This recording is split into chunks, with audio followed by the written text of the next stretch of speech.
नमस्कार दोस्तों, अगर आप बीपीएससी टीआरई 3.0 के एग्ज़ाम की तैयारी करते हैं तो ये वीडियो आपके लिए बहुत ही महत्वपूर्ण होने वाली है।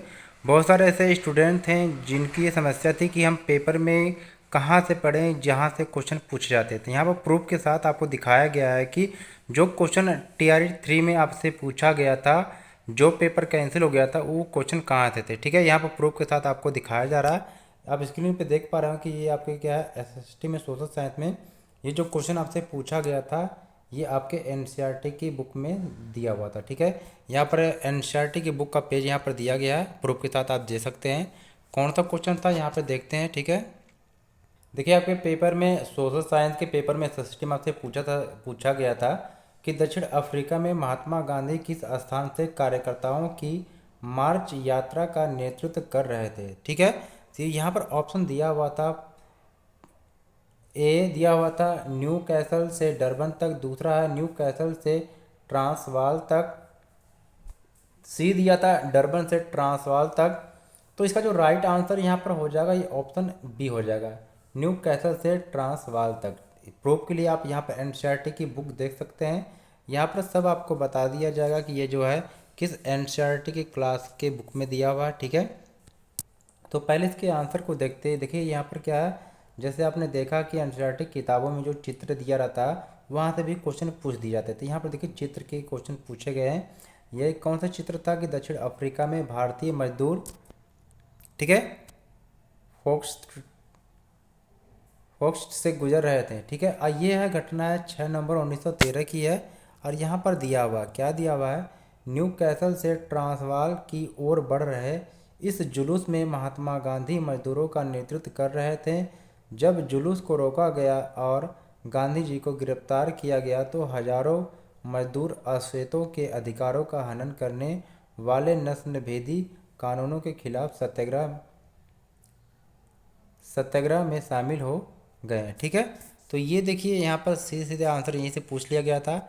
ये आपके एनसीईआरटी की बुक क्लास 10 हिस्ट्री के पेज नंबर 2 से दिया, यानी कि चैप्टर नंबर 2 से दिया है, जो भारत में राष्ट्रवाद का उदय। चलिए देखते हैं। एक यहाँ पर दूसरा क्वेश्चन दिया गया था कि देहरादून में इंपीरियल फॉरेस्ट रिसर्च इंस्टीट्यूट की स्थापना किस वर्ष की गई थी। तो इसका स्थापना जो 1906 में किया गया था, इसका राइट आंसर है 1906, ऑप्शन ए।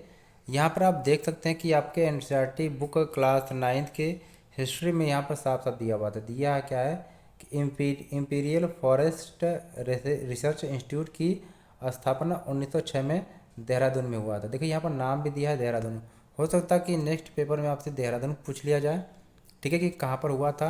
तो बाकी आपको एनसीईआरटी की बुक बहुत डिटेल से पढ़ना है। ठीक है, एक बार नहीं, एक दो बार, कम से कम 2-3 बार कम से कम आपको पढ़ना है। ठीक है, अगर आपके पास टाइम है, आप मैनेज कर सकते हैं, तो बिहार की जो बुक आती है एससीईआरटी, उसको भी ज़रूर पढ़ के जाएँ। ठीक है, क्योंकि बहुत सारे ऐसे ज्योग्राफी के जो क्वेश्चन थे जो बिहार से रिलेटेड पूछा गया था, जिसको बहुत सारे लोगों ने गलत करके आ गए थे। ठीक है, यहाँ पे एक क्वेश्चन और हम देखते हैं हिस्ट्री के। एक क्वेश्चन दिया हुआ था कि 1857 के विद्रोह के मध्य नाना साहेब ने अपने आप को मुगल सम्राट का क्या घोषित किया। तो यहाँ इसका आंसर बहुत सारे लोगों ने गलत भी कर दिया था। ठीक है, तो इसका जो राइट आंसर हो जाएगा ऑप्शन ए, पेशवा। चलिए इसके आंसर आप यहाँ पर देखते हैं। ठीक है, नाना साहब के बारे में आप पढ़ेंगे तो यहाँ पर दिया था, देखिए कि स्वर्गीय पेशवा बाजीराव के दत्तक पुत्र नाना साहब कानपुर के पास रहते थे। उन्होंने सेना इकट्ठा की और ब्रिटिश सैनिकों को शहर से खदेड़ दिया। उन्होंने खुद को पेशवा घोषित कर लिया। देखिए यहाँ पर आपको दे रखा है। ठीक है, देखिए यहाँ पर आपको दिया कि उन्होंने खुद को क्या है, पेशवा घोषित कर लिया। तो इस तरीके से यहाँ पर दिया है, आप पढ़ेंगे। ठीक है, अगर आप चाहते हैं कि आपको इसी तरीके से बीपीएससी टीआरई 3.0 एग्ज़ाम की तैयारी कराया जाए तो हमारे चैनल को सब्सक्राइब करिए। आपके जैसे कमेंट आएंगे आपको उसी के अनुसार आपको वीडियो प्रोवाइड कराई जाएगी। ठीक है, अगर आप करना चाहते हैं तो आपके लिए वीडियो बनाई जाएगी। ठीक है, अगर आप नहीं चाहते हैं तो वीडियो नहीं बनाई जाएगी। ठीक है, यहाँ पर आपको प्रूफ के साथ बस दिखाया गया है। ठीक है, यहाँ पर कुछ ज्योग्राफी के भी क्वेश्चन आपको दिए गए, इसको भी आप ध्यान से देखेंगे। यहाँ पर दिया था कि अमेजन बेसिन में एक बड़े मकान को क्या नाम दिया गया है जिसकी छत की तिरछी खड़ी ढाल है। तो यहाँ पर ऑप्शन जो हो जाएगा मलोका सही हो जाएगा, ये देखिए एनसीईआरटी की बुक यहाँ पर दिया हुआ है, क्या दिया है कि जबकि कुछ लोग मलोका कहे जाने वाले बड़े अपार्टमेंट जैसे घरों में रहते हैं। ठीक है, तो ये एनसीईआरटी की बुक का है। ठीक है, ये एक या और ज्योग्राफी के क्वेश्चन आपको दिया था यहाँ पर कि भूकंप के संबंध में निम्नलिखित में से कौन सा कथन सत्य है। तो देखिए ऑप्शन यहाँ पर सही था कि जानवरों के व्यवहार का अध्ययन स्थानीय लोगों द्वारा अपनाई गई भूकंप की भविष्यवाणी के तरीकों में से एक है। देखिए यहाँ पर दिया था कि स्थानीय लोग कुछ सामान्य तरीकों से भूकंप की संभावना का अनुमान लगाते हैं, जैसे जानवरों के व्यवहार का अध्ययन, तालाब में मछलियों की उत्तेजना और सांपों का धरातल पर आना। ठीक है, देखिए यहाँ पर कुछ क्वेश्चन यहाँ पर दिया गया था कि निम्नलिखित में से कौन सा विकल्प पृथ्वी की सतह के शुरू होकर वायुमंडल की परतों का सही क्रम है। तो यहाँ पर सबसे पहले आप देखेंगे कि ऑप्शन ए सही था, क्षोभ मंडल। देखो यहाँ पर दे रखा है कि क्षोभ मंडल, समताप मंडल, मध्य मंडल, बाह्य मंडल एवं बहिर्मंडल। ये आपके एनसीईआरटी क्लास 7 की ज्योग्राफी की बुक है। ठीक है,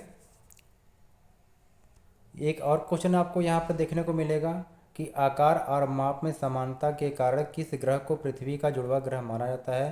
तो ऑप्शन सी शुक्र को। देखिए ये एनसीईआरटी की बुक में दे रखा है कि शुक्र को पृथ्वी का जुड़वा ग्रह माना जाता है। देखो शुक्र को पृथ्वी की जुड़वा ग्रह माना जाता है, इसको आप देखेंगे। ठीक है,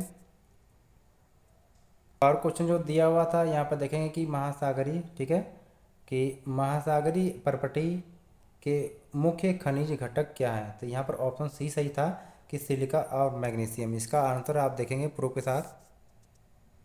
देखिए यहाँ पर दिया हुआ है, ठीक है, कि महासागर की परपटी मुख्यतः किसकी, सिलिका और मैग्नीशियम से की बनी हुई। तो आप जब एनसीईआरटी की बुक को डिटेल से पढ़ेंगे, 3 बार या 4 बार पढ़ेंगे, तो अब सब चीज़ आपको कंसल्ट यानी आपको याद हो जाएगा। ठीक है, यहाँ पर एक क्वेश्चन और देखेंगे कि दिया था कि निम्नलिखित में से कौन सा देश अमेजन नदी बेसिन का एक हिस्सा है। तो यहाँ पर देखो आपको क्या करना है कि यहाँ पर जितने भी देशों के नाम दे रखे हैं ना, आपको याद करना पड़ेगा। ठीक है, अगर आप सोच लीजिए कि एक दो को पढ़ लें तो ऐसा नहीं हो सकता कि आपसे अगली बार ये पूछ लिया जाए कि भूमध्य रेखी कहाँ से कहाँ तक होता है। ठीक है, और यहाँ पर देखो दे रखा था कि जो है आपके अमेजन नदी है बोलिविया, इक्वाडोर, कोलंबिया, वेनेजुएला। ठीक है, इन जगह दे रखा था। तो इसमें जो ऑप्शन में आपको क्या है, केवल वेनेजुएला ही दे रखा है, तो ये आपके ऑप्शन सी यहाँ पर सही हो जाएगा। ठीक है, तो कमेंट करके ज़रूर बताना कि आपको ये सीरीज़ कैसी लगी, इस टाइप से आप क्वेश्चन देखना चाहते हैं तो ज़रूर बताना। ठीक है, और ज़्यादा से ज़्यादा इस चैनल को सब्सक्राइब कर लेना और अपने दोस्तों के साथ भी वीडियो को शेयर करना। ठीक है, तो प्यारे दोस्तों, एक यहाँ पर हमारा छोटा सा प्रयास था आपको दिखाने के लिए कि आप अलग अलग ट्रैक पे मत जाइए, बहुत लोगों के बहकावे मत आइए। बस पूरी ईमानदारी से आपको क्या, आप एनसीईआरटी की किताब को पढ़ लेना है। ठीक है, आपको सही तरीके से 3 या 4 बार पढ़ लीजिए, एक एक पॉइंट को पढ़ लीजिए, जिससे आपसे कोई भी क्वेश्चन गलत ना होने पाए। ठीक है, चलिए फिर मिलते हैं एक नई वीडियो के साथ। हमें आपके कमेंट का जवाब रहेगा। प्लीज़ वीडियो को लाइक, शेयर और चैनल को सब्सक्राइब जरूर कर लीजिएगा। Thank for watching.